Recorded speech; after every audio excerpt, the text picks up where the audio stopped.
Haia, fi yw Jarman a fi sydd wedi ysgrifennu'r drama Byth Bythoedd Amen a fi sy'n chwarae'r cymeriad Lottie.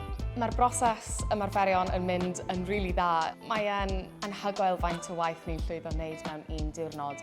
A ges i cyfle nôl yn cyfnod clo i ddatblygu syniad gyda'r Theatr Cymru.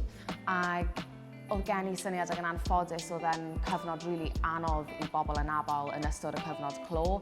Mae Byth Bythoedd Amen yn mynd â ni ar siwrne Lottie, menyw ifanc anabl, mae ganddi nam golwg, ond mae e'n anabledd cudd oherwydd mae hi'n dewis i gadw yn cudd. Fi'n meddwl gobeithio wneith e roed perspectif i bobl maen nhw ddim wedi gweld o'r blaen. Felly ni'n cwrdd â hi ar moment eitha unigryw yn ei bywyd hi.